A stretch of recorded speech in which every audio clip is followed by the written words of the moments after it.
Next up on the number one tee. Well, hello and welcome back to your virtual tea time. My name is Tori and I am your host. And today we have Kim and Tara back. I gotta say, I missed you, ladies. It has been a while. It has been. It has been a while. I don't like it. Like, I feel like I need you ladies here. I miss you. I saw Kim. Last time we recorded was like end of March. But Tara, it's been a bit. Well, no, Yeah. the last time I was here was That was my birthday at mid-March. with her, yeah. Okay. But then we had Shelly's episode at the end of March. Oh, that's right. what it was. I forgot about that. But I miss you ladies. What is going on? What is going on? Kim, tell us. Well, it's summertime now, so we're up playing golf at 5:30 in the morning. Is that really your tea time? Like, We don't have a tea time. The first tea time at Apache Wells is not until like 6:10, but we go out in front of them, so we don't have to and wait. you're allowed to do that. We are allowed to do that. We just have to go into the golf shop when we're done and tell them that we played. Wow. Because you use your own golf cart. Right. So you just drive up there, tee off, and go. and you have to be there by 5:45 to make it happen.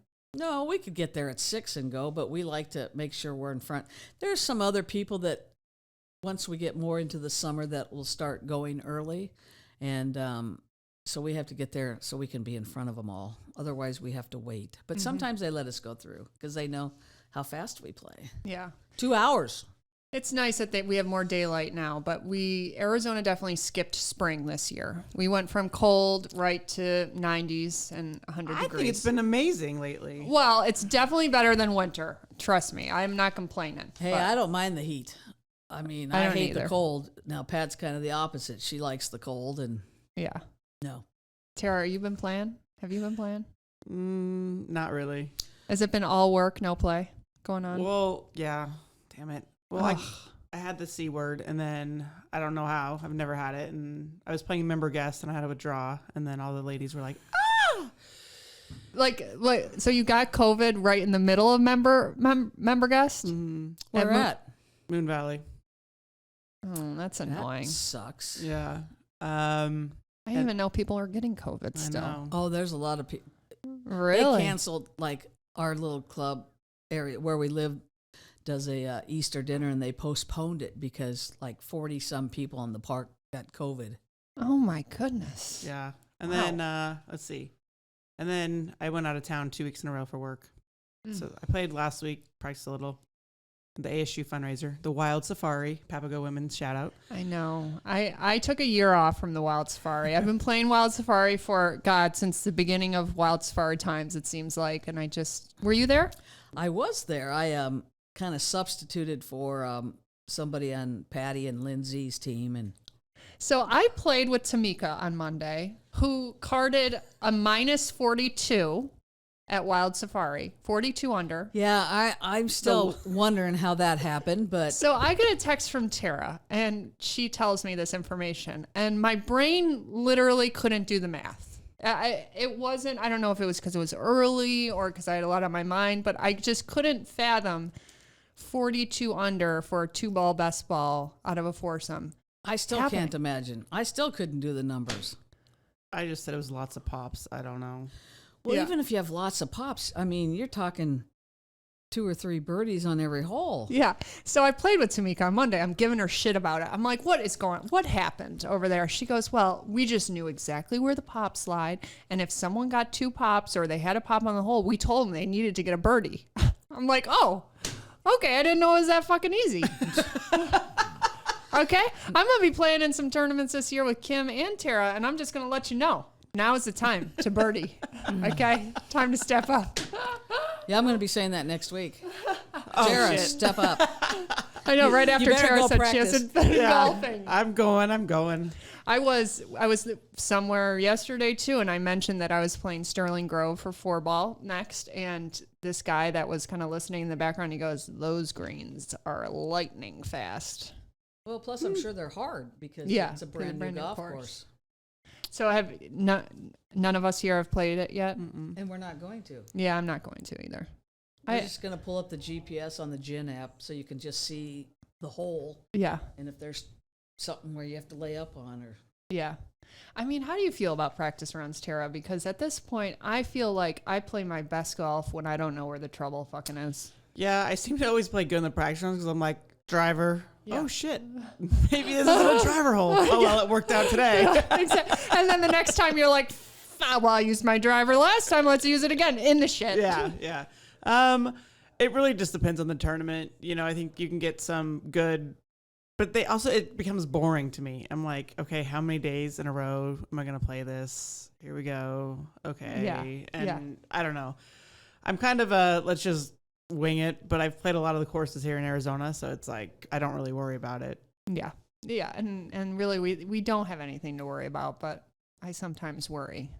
But let's get into that. So we're going into next week, 4-ball, Arizona 4-ball. You two are playing together. Yep. I'm playing with Tori Waworski. I said that right? Mm-hmm. Yeah. And what are your expectations going into a tournament like that? So it's partner event, best ball both days, but it's a championship. It is one of the women's championships of the year. My expectations are always to win. I love it. How about you, Tara? Not to disappoint Kim. Do you feel pressure of not disappointing Kim? No. Do you feel pressure to go practice within the next week? I will. Yeah. I have a plan. Oh, you do have a plan? Mm-hmm. Can you share it? No. Come on. No. I'm not going to steal your plan. No. For me, I don't really work on my long game. It's either there or it's not. Yeah, like within the more next I week, practice, you're not changing. I will just start brain farting. So Yeah. I'll chip and putt. I chip and putt probably. I putt a little bit more than I chip. I feel like sometimes that's what gets away with me. But I think chipping also just for me gets me in a rhythm. And if you're duffing chips, you're gonna duff your long shots. So it's kind of like just get that rhythm of back and forth. And so I'll probably chip 2 or 3 times before, and then go out there and let her rip. Yeah. How about you, Kim? Well, I just will play at Apache Wells until we Mm-hmm. go. You know, I don't, practice rounds aren't really high on my list because I seem to always play good in the practice rounds and I don't like to waste it. And, you know, like an example, we played in the Arizona State Seniors. I know. We're going to get into that too. Or not the Arizona State Seniors, the Open, Senior the Open. Yeah. But, you know, I just play good in practice rounds because I don't care. And so. You took a practice round at Longbow before that? Well, just because my partner had never okay. played there before, and I didn't want to just say, you go play. Yeah, you go play by yourself. I felt like Corey was going to text me at some point and be like, when are we going to go play our practice round? But I haven't gotten that text yet. So she probably just going to go do it on her own. Because I think she likes practice rounds. Oh. No? Okay. Well, like the USGA ones, you know, you always get 2 practice rounds. I'll play probably the first one, 18 holes, and then the next day I'll either take completely off or maybe just go play 9 holes. But we know I don't practice, so. Well, and even warming up. You don't like to warm up a lot, Kim. I mean, you hit like 9 balls, and then you go putt a little bit, but you still show up like an hour early. That's because Doesn't that drive you crazy? The socialite in me. I like to bother everybody on the driving range when If I show up an hour early, which I did try to for a small period of time to show up early to warm up properly, I get like antsy. Like I just want to go out and play. I just want to go out there. But you like to shoot the shit. I do. So. And tell us about your pre-round routine for a tournament. Routine? Well, I mean, did I say it right? Do you hit 9 balls in putt? 9 or 10 balls, yeah. I hit with a pitching wedge? My pitching wedge and my 7-iron. No driver. Well, you know, I did last week. And did it help? I don't think it made really a difference. Yeah. You know, when you get to a certain level that I'm going to say that we're all at, the swing is it's there. Mm-hmm. There's not a whole lot. You know, some days we have bad days, though. Do you do any stretching in the morning? No, but I should. Okay. All right. But you know, getting there an hour ahead of time, no matter where it is what you need to do just to feel like you're there, present. You know, I don't feel rushed. You know, I can get everything done that you want to. Need to get done. And, you know, you got to give your body some time before you have to go use the restroom one last time. Tara, what's your routine? What do you do you have something intentional that you do before rounds that matter to you? Well, when I was at the mid-am, the USG mid-am, my routine was more like it was probably in college, but like state tournaments, I kind of just, I try to be there a half hour early, but the state medallion Oh my God, you were there 30 seconds early. You were there 5 seconds before. I agree, but neither one of you were there. I do have a tendency to just like trunk slam it, which, just show up, slam the car and go. But I'm consciously trying to be there a little bit more. If I do, I hit about 9 golf balls. I hit a wedge, a 7-iron, my hybrid because I hate it, and so I'm trying to love it. And then a few drivers, and then I go and hit. I don't hit long putts. I hit a bunch of small 3-footers, 4-footers, and then go the tee. Yeah. But that's about it. So So you guys going into the 4-ball? What would you tell the person that's playing in their first 4-ball best ball tournament with a partner? Like, what kind of strategy would you say? Don't put pressure on yourself for your partner, and don't say sorry. There's no sorries in partner golf. No, yeah, I totally sort agree. of obviously, I know I'll still say oh, sorry there, Kim, or whatever. But I think the biggest thing with partner golf is if you guys are both in trouble or something, I find don't make the same mistake on the same hole. Mm-hmm. And that usually can save people. It's kind of like that ham and egg, right? If you're out of it, I got you, partner, don't worry about it. Yeah, absolutely. I agree with that. And do you guys both tee off first in your... Oh, I could care less. You don't care about that? Mm-mm. Oh, I like being second. Are you first or second? I like going first. You do? Yes. Wow. And I hate losing the tee. Well, we know that. And she hates when no one does Golf Genius, too. So this is good. We got anti-Golf Genius to my right, Golf Genius extraordinaire to the left. Well, it's not. It's just, it's pretty easy to do. So yeah, and now I'll know exactly where Tara Bateman is. It's not going to be a surprise. And you guys are both drivers, so how is that going to work out? I can be a rider. You can? Mm-hmm. I'm getting there. Wow, you're real easygoing. I am. Is there anything you're really not easygoing about? In anything? Golf-wise, life-wise? Yeah, the drivers on the road today. Oh, really? Yeah. A little road rage going on. No. I can get uptight. I was uptight yesterday because a girl at work, but we won't go there. Okay. All right. Let's talk about the Arizona Senior Open. Tell us about it. Well, first of all, I want to commend the AGA. They did a great job running it. It looked like it. They got probably twice as many teams this year as they had last year. Big names too. Yeah, big names. Well, tell us about it though, because this is professional golfers playing too. So tell us why it was formed, why this tournament was started, what the basis is, and. Well, it started on the heels of the Marilyn Smith Pro-Am. Mm-hmm. They've always done a Pro-Am every year for Marilyn Smith for her scholarship fund that she gives out $5,000 scholarships to women. And I'm not really sure why they decided to add a senior open to it. But last year was the first year, and it was, I think, an Ed Gowan thing and stuff. And, it was nice last year, but it was better this year because they had so many more pros come and play in it. But there's a cash prize if a pro wins. Yes, if any of the amateurs got in the money, they could only get up to $1,000. Mm-hmm. And I don't even know if it would have been cash or not. I don't know. Yeah. It could have been. It doesn't. But it's a partner tournament. Best ball both days. No, it's a scramble the first day.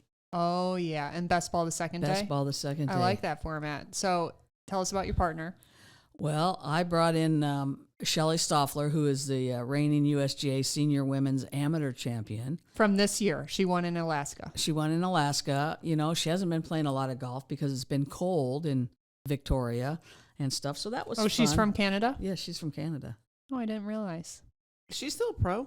Or no, obviously No. she won the am. Never mind. Yeah. That was a dumb question. Well, Rewind. okay, I didn't. it's okay. I didn't realize that she was a golf pro, but she was. She played the Futures Yeah. Tour I and, played on the Future Tour when she was out there. That's why. Oh, yeah? I know the name. Yeah. and stuff, and we had fun the first day. You know, it was. You didn't have to use anybody's drive so many times, but we would have used mine because there were holes that I did pretty good on in the drive, even though she does hit the ball quite a bit farther than me. But here's how it works. You know, I shot, I think, like 39, and she shot 41 on the front. But You're talking about the second day best ball. yeah, the best ball. And it just goes to show you how we hammed and egged it because we were even par or whatever. Yeah. What frustrates me is I made so many putts on the front nine, like 4 or 5 footers to save par. Yeah. And then I get to 10 and 11, and I have a 4-footer and a 3-footer for birdie, and I miss them both. Oh, that's so mental for you, though. And that's the 2 shots that we could have gotten in the money. But Well, there's always those scenarios out there, though. Like, oh, if I just made that putt, or if I just I think hit a better we wedge started shot. out a little nervous playing with. Let's see, the first day we played with Shar Carson, who is a teaching pro down in Gilbert, I think, and Jackie Bird, who is one of the AGA players, and so we knew them, so we were pretty much relaxed. I think we were a little nervous playing with Lisa DiPaolo and Sherry Steinhauer the second day. Are they? Sherry's so nice. No, she is, but you know they're pros, and we want to. Yeah. Play Not better. embarrass yourself. Yeah. And how did they play? And how did you guys play the second day? Well, we couldn't make a birdie. We made 1 birdie, no bogeys. We didn't have any bogeys in 2 days, so that was Yeah. good. Yeah. And we shot 63 the first day, so we were right there in the hunt. And then they played Lisa holed out on 13 for a 2 from the fairway, and Shelley hit this chip shot on 14 that was going so hard. Thank God it hit the pin and dropped in the hole for a birdie. That was our only birdie. But it was fun. You know, I was happy finishing tied for 12th. Yeah. And that tournament's a big investment, meaning like it's a higher registration fee. $400 a person. Yeah, That's- which is higher than normal. Yeah, for 2 days at Longbow. Longbow is a tough course for me. That's a tricky course. How was it playing? Good. Yeah. Oh, good. It played, I thought that it played shorter. It's hard out there. Well, I know, but I've played it in this, in the middle of the summer, and I was hit, and I don't know, maybe I'm hitting my driver further now. I don't know, but I just thought it played, I was hitting clubs into some of these holes that I don't remember ever hitting before. Yeah. Like some wedges or 9 irons and stuff, and I'm like, wow. So this was all based on the foundation of Marilyn Smith Foundation for the founding 13 members of the LPGA. That actually reminds me. So this Sunday, this episode's going to air this upcoming Thursday, which is May 11th, because that's the first day of the May 11th. Four Okay. ball. So it's this episode's going to drop on May 11th. Mother's Day on the 14th is when that Mother's Day for a Cause for the Marilyn Smith Foundation airs, which is where I was with Brittany and Martha Brittany. and Stacy. Yeah. So I'm interested to see how they edited it, because that was like a full day that if you didn't catch it on my Instagram stories, I was a part of this Mother's Day for a Cause, and we had Brittany Lincecum out there, Stacy Lewis, Cheyenne Woods, and Blair O'Neill were the players, and they paired up and they played against each other in a match out at Superstition Mountain right before the LPGA tournament. And it was really fun to watch. Oh my God, it was so cold that day, but it was really fun to watch. And they're kind of putting a 1-hour special together for that. And I was kind of the on-course commentator. I was there interviewing the players. So that was a lot of fun. So if I have the information, check out the show notes and I'll be able to give you the information there on where to watch it. But that was a lot of fun. Because you knew all those ladies, Tara. Yep. I played junior golf against Blair. We were kind of, I don't know if we would say rivals, but she was a year behind me. So we played quite a bit of competition. And then Cheyenne Woods, I did the PJ Boatwright internship at the Junior Golf Association of Arizona. And she was I think in the 10 and under age group. She might have been 11, 12. But I remember watching her play because I had the 12 and under group that summer to set up all the tournaments and run them. And then she was actually a member at Moon Valley, and my parents were there. So got to talk to her mom a little bit. And then, let's see. And then I caddied for Atha, and I caddied for Brittany. So, yep, know them all. The first person, who'd you say? Blair O'Neill. I know, but no, that you caddied for. Athahara Munoz. She went to ASU. Oh, okay. Rookie of the year. I didn't know you were a Boatwright intern. Yep. Did you ever meet him? Mm-mm. He was an interesting fellow. Tell us the background of that internship, because that's a common thing that you see out there with just like the AGA will say we're taking applications for the Boatwright internships right now. Yeah, it was pretty cool. I think it was between my freshman and sophomore year of college. I applied for it. Couldn't even tell you. I think I had to write an essay of why I wanted to do it. I still wanted to be at the time I still wanted to be in like the sports industry, golf, and so it was a great opportunity for me to see. I've played in a JGA since I was 10, so from 10 to 18. So for 8 years, I played in the JGA. Even I would still play in some AGA tournaments, but really tried to focus and stay at home.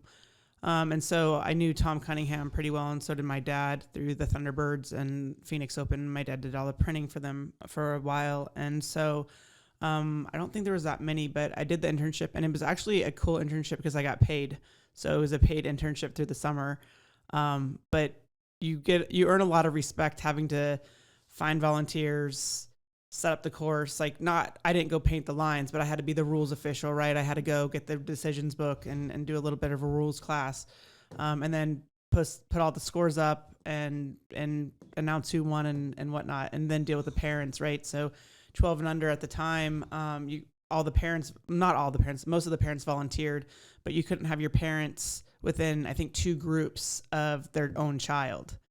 Wow. So it was, or, finding parents on the side of, the par 3 at Encanto with like binoculars and like signs,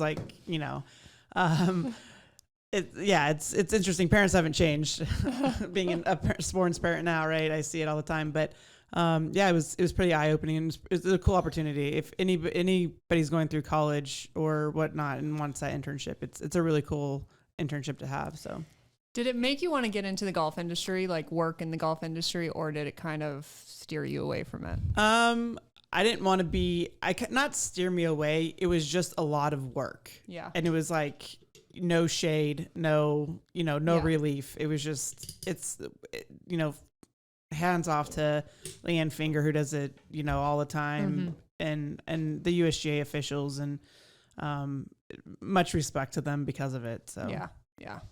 Now, if you haven't heard Tara's story before, Tara was a collegiate player. She played professionally. She then caddied for numerous LPGA players. I think it's episode 9 or 10, somewhere in there, 8, 9, or 10. Go check that out, and you'll hear all about Tara's backstory because it's a good one. But I got a couple text messages from her about, was that 2 days ago or was that yesterday? You are motivated right now. What caused this? With this motivation to register for all the tournaments and get fired up about golf again? I wouldn't say I was like, I don't know. I sent Tori a text. But backstory. She sent me a text probably in January, February. That's like, you need to sign up for the Arizona Mid-Am now. And I'm like, which is in June. I was like, yeah, I'll get to it. So then conversations with you, the AGA is capping it at 30, but canceling it if it's at 20. So, I don't know. I just got on the computer and I was like, I wonder how many people have registered. And I started counting and I was like, oh shit, 25. I was like, I got to get in there. So I was actually very impressed that I think it's 3 days now. It was normally 2, right? Mm-hmm. And it's at TPC Scottsdale. So, all that's good. And so then I was like, oh, what's next? And I was like, match play. I was like, all right, let's do it. Why not? And then I was bummed because the state am, I'll be up, not bummed. I'll be happy to be up in Idaho with Shannon. Oh, is that for member guest for Shannon? But Yeah. it starts the day that we're flying back. So I was like, I know, and the dates just moved for that too. It was the week after, so that's a shame. But that too is at Desert Highlands. I mean, if you want to play at a beautiful course. Oh, you don't like it? I don't like the courses up in Scottsdale. Well, yeah, me too. I'm not a desert golfer. I live in the desert, and I'm not a desert golfer. I know. Let's recap to your USGA Mid-Am qualifier last year at Marabella on the first hole. Oh yeah, Just hooking that shit right in the desert. Oh no, it was a straight push cut slice. I don't know. It was right and going right, and then I proceeded to duck hook the next one. So overcompensation. Yeah, but you still qualified. I did, and I signed up for it at Marabella again, and I'm like, all right, first hole. Only objective is just to get it into the fairway. I'm gonna hit a 7-iron or something. Okay, there. I'm so glad that you're going to try and qualify again. And when is that? That's probably August 17th. August 17th. Mm-hmm. And you'll have your dad on your bag. Unless we go back, he already took the time off of work. Oh my God, I love your dad. I've only met him once, and I love him already. Yeah, he's the best. Yeah, it's good. Okay, and then maybe we'll do the USGA 4-ball qualifier too. Yeah, or Canada, right? We still got. I know. Kim, have you ever played the Canadian Mid-Am? No. Have you ever gone up there for like the senior championship? Well, they run them together. What do you mean? I think they're the same time. Canadian, they are. The Canadian Mid-Am. So like, I can tell you, like last year, Shelley Stoffler won the Canadian Mid-Am and the Canadian Seniors because they're done at the same time. And she can win both of them? Yes. I That's don't know selfish. I don't know if I like that. Do you like that? Like, would you mind if the Mid-Am and the senior, well, I guess, was at the same time and you could win both of them? Well, it would be fine for you. It's more the Mid-Ams that are getting. Yeah, but that means she automatically got exempt. And well, no, they changed it this year for the USGA Mid-Am. They opened 2 exemptions, and one is the European Mid-Am champion, and one is a Canadian Mid-Am champion. She was already exempt anyway. Yeah. Mm-hmm. Since winning the Senior Am, she's exempt for the Amateur, the Senior Open, the Senior Am. What about the U.S. Open at Pebble? She never mentioned that, but she mentioned the U.S. Amateur. Yeah. Yeah. So, Kim, you signed up for the Mid-Am too, right? Yes, are you checking out the participants right now? I am. What I was just seeing, I wanted to see how many were signed up. During this conversation, Kim has logged into AGA to check out the participants. I already had it on okay. It was bookmarked. It was 27 people. Okay, so that means there's 3 spots left. We're playing at TPC Scottsdale, the Champions Course. No, we're not. The Champions Course, yeah. The Champions Course. I mean, it's a beautiful course. 3 more players. Let's go. If you're as long as you are over 25 years old, you can participate, and you can even, if you're out of state, join the AZ E-Club and play with us. It's going to be a good field. It is a good field. Yeah. It's exciting. It's very exciting. It's a great field and a great course. So I'm glad, Tara, that you signed up and you're feeling super motivated. Let the record show that she did tell me she was going to start practicing too. I did. The only person that's not signed up, and that's because she's back in Minnesota, is Lee. Oh, Samantha Postillion signed up though. I'm like that. Yes, I saw her that. the other day. I go, did you sign up? I convinced her to. So good for her. Her mother needs to sign up. That's a good point. So, yeah, Lee's usually gone though during that one, so that's not totally abnormal. She'll probably leave right next weekend after the 4-ball. She did mention to me though that if it looked like it wasn't going to get canceled, because again, they would have canceled the event if there wasn't at least 20 players, that she would like to play, but she was just hesitant to buy a plane ticket. So maybe that will change. Maybe she will. But that's really good. So this is a tournament that our women's state Mid-Am was on the chopping block last year, literally on the chopping block. They wanted to get rid of it because there was no participation whatsoever. And we pulled it back in. We put life support on it. I think we gathered like 17 players to play last year. And was it a really good big field? Not really, but it worked great. And look at this year. We have 27 players, and that's all we can ask for each year for it to grow, because that mid-am level is so hard to get players at. Well, and I think one of the reasons is that it's a 3-dayer instead of a 2-dayer. It's in town. You know, last year's was at Southern Dunes, which, you know, you can't really. And there was an excessive heat warning. Oh, you big old wimp. I had just moved back from Seattle. I'm going to show the picture of Kim with the wet towel on her head. The whole. I don't think I had one there. Yes, you did. Oh, I yes, did? you did. I have it. It's a favorite picture of mine on my phone. It was hot, but, you know, as I said, I'd rather have it be hot than cold. Yeah, me too. But it was brutal. It was brutal. I mean, 115 is a lot. Well, and there's not a tree. Well, there's not. Yeah, there's not very many out There's there. not a Champions course either. Yeah. There's not a tree to be found. Yeah. I'm excited. What do you think about the Champions course? So at TPC Scottsdale is where the Phoenix Opens held. And there's the stadium course and there's the Champions course. So most people, when they come to town, they want to go play the stadium course.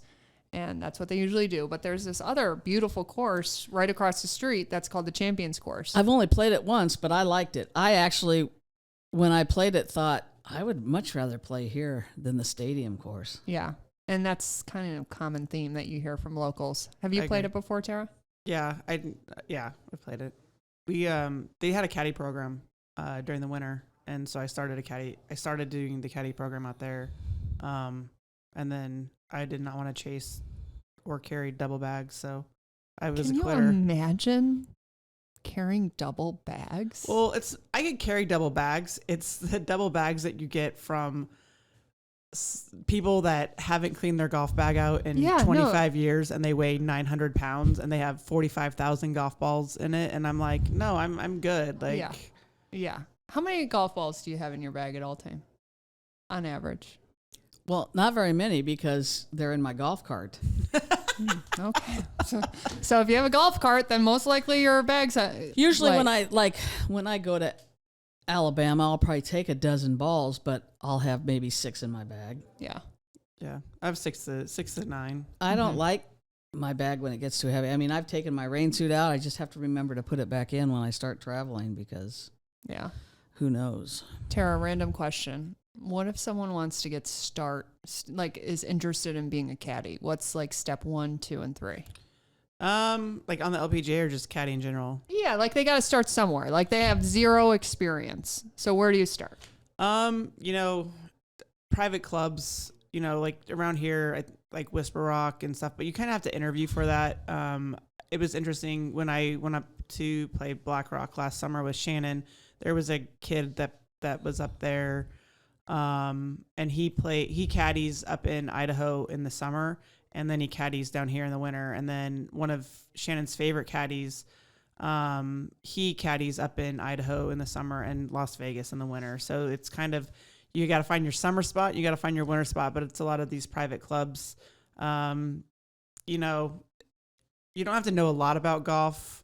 Some people will ask you, like, how does this break? So if you're out at the golf course every day, you start to pick up on that. If you don't know the first day, just say, you know, I don't know, or I think it might go a little to the right. And if they ask how much, be like, well, are you going to diet? Or like, you can fake it till you make it, right? Yeah. Like, I don't know what kind of putter you are. Let me watch a few holes. But I would say the biggest advice for starting out caddying is, most times amateurs are going to pull, if it's like 160 yards, the dude's going to be like, oh, I can get my 8-iron there. And it's like, here's your 6.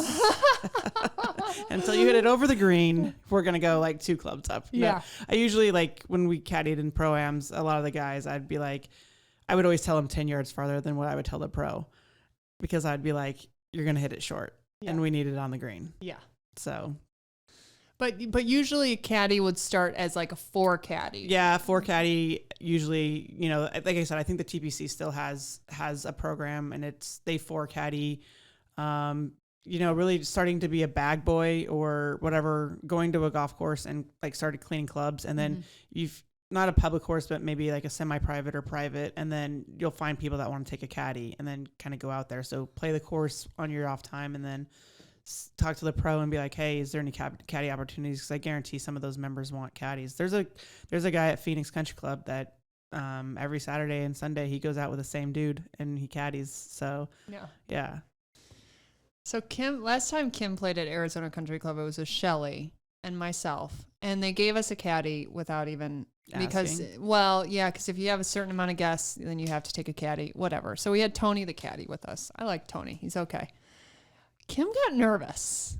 She was nervous. I feel like you wanted to play well for Tony, because Tony was from Colorado too, He right? was from Colorado, and he knew a lot. I think he's caddied on tour. I mean, he was very talkative. Yeah, he was. But I've never seen you got frustrated a little bit with your game on the front nine, which we weren't having our best front nine. And you just, yeah. I don't know if I was nervous. I just like playing better. Yeah. That was a fun round. It was fun. You know what? Yeah. Like, it goes back to the episode that we did with the caddies, and we've seen it all. So don't be nervous to do anything, because if you've caddied long enough, you've seen everything. So No, it's a treat to have one. I love it. Well, you just don't want them to think that you're a schmuck. I'd actually get more nervous like if Tara was my caddy than if like just some random that I don't know. You know, because you want to, I don't know. Like, I don't know. So anyway, all right, let's wrap up the episode with our goals for the summer. Like, what means the most to you? We're going into the summer. What do you have your eye on, Kim? The Senior Women's Open. Yeah, and that is the qualifiers at Papago. Yes. I'm caddying for you there. I have it in my July schedule. 27th. Yes, you better have it in your schedule. July 27th. I'm going to be there. The reason that's kind of important to me is because it's at Waverly. Well, Yeah. first of all, when you qualify for the Women's Senior Open, they treat you like any pro tournament. They treat you well. I mean, you get off when I played at Pine Needles, we got to the airport, we get our luggage, and there's a Lexus waiting for us right out there on the curb. That was pretty cool. Then the USGA, which they don't do this. This is the only tournament they do that for, I think, is they reimburse the amateurs $2,000 for their expenses. Which is really nice. Yeah. But I probably won't have a caddy this year up in Oregon because Pat can't walk that much, which is fine. You know, I don't. Don't you have to take a caddy? No, you don't. Oh. But I'm not carrying. See, again, I have the medical exemption, so I get Yeah. a cart. Yeah, so it's not as You don't want somebody out there that like you can just like chum and shoot the shit with, and like if you question. Well, you know, it would be nice, but I'm used to not having one. I mean, you know, it's not that big of a deal. But the reason I want to go to Waverly is because I was at Waverly for the 1981 U.S. Amateur, 2017 for the U.S. Senior Am, and so now if I could make it one more time. Yeah, that would be well, it's going to happen. We're going to put it out there. It's going to happen.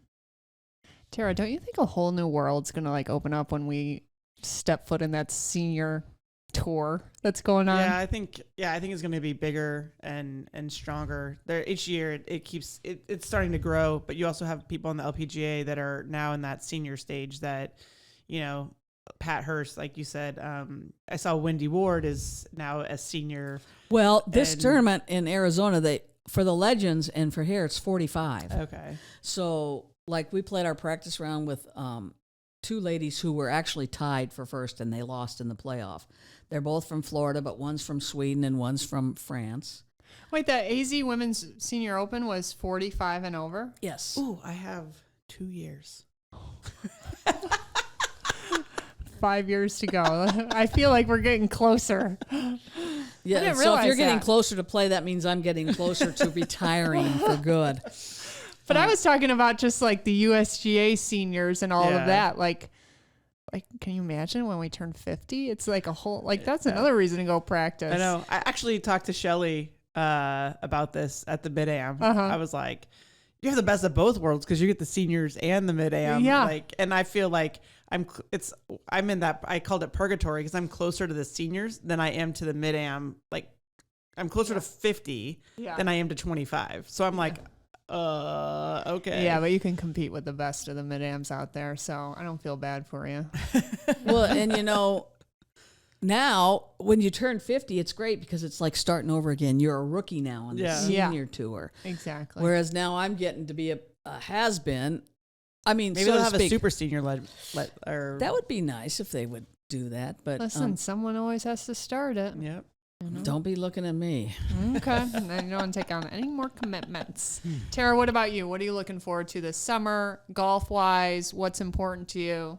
Yeah. I was actually thinking about this morning, and I was thinking about that Utah-Arizona shootout, right? Yeah. And I was like, I think I signed up probably like subconsciously because I was like, can I get enough points to go represent Arizona? And that'd be cool. Okay, wait, I'm loving this. So we'll see. But yeah, I think, for me, a big goal would I said I didn't want to qualify again for the Mid-Am, but I think deep down I do.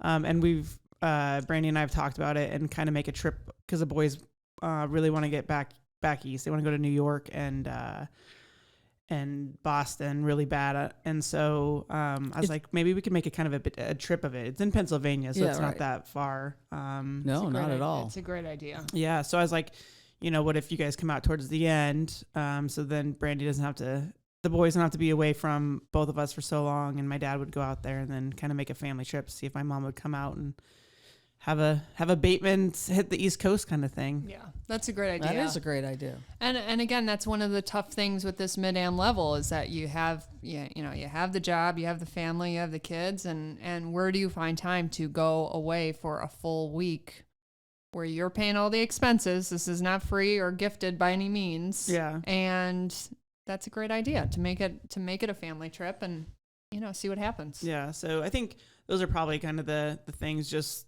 playing again and enjoying it. So yeah. Do you enjoy golf? that's a Patrick Cantley thing, right? Yeah. I think, I enjoy it and I enjoy being out there. But there's times where I'm like, I haven't had it lately where I'm like, oh my God, why am I doing this? But there was definitely a time where I'm like, this is dumb. Mm-hmm. Where I'd be like, 9 holes, we're good. Good. Yeah. I'm definitely in a phase now where I do love to compete still, but I'm going through these rounds sometimes and I'm like, oh my God, I'm just 11 holes through. Like some rounds are feeling very long to me. Yeah, I think one depends on the golf course, and two, who's in front of me, how long they're taking. Exactly. Well, let me tell you, at the Senior Open, it took us 5.5 hours. Ugh. But part of that's can't. walking, right? Like, No, they had carts. oh shit, never mind. Yeah, you don't have But to walk still, in there. 5.5 hours for a Oh, scramble at Longbow, and 5.5 Oof. hours for the best ball. It's like, That's how can people take this long to play this golf game? Yeah. it's like the big debate with Cantley and then Matt Fitzpatrick. I love that I've read that Fitzpatrick gets ready while his competitors are doing whatever they're doing, and it's like that's how it should be. And why don't we Absolutely. teach that more often? Yeah. But we watch too many people look from both sides of the hole, step both sides, all that. Like, it's either going to go in or it's not. So just hit the putt. Go. Well, you see that a lot. We would see people, they're sitting in their cart when they could actually, We count the yardage. at the Wild Safari, we waited all day long, but, I was in front of you. well, we did wait. But that's okay. Wild Safaris. I'm not saying it was you. I'm just saying charity you see people tournament. sitting. Also because, we had 2 walkers and everyone else rode. So Yeah, that was kind of weird. But also with those charity tournaments, you kind of go into them thinking, okay, this is going to be a long day. Because that's usually, they're jam-packing as many foursomes on that course as possible.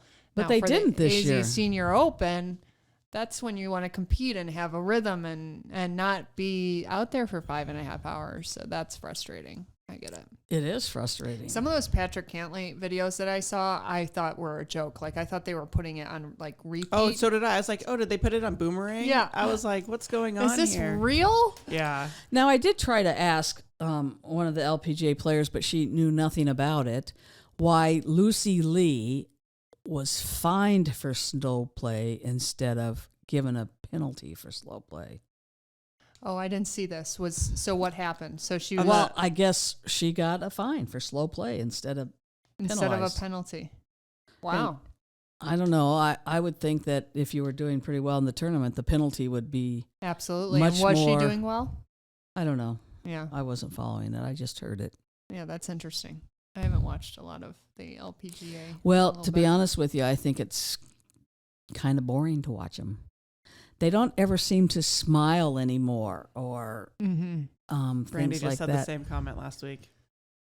Yeah, I mean, there isn't a lot of characters on the LPGA. You know, like people that you really are rooting for. And I actually think the PGA Tour is suffering from this too, with Liv taking all those players that had big personalities.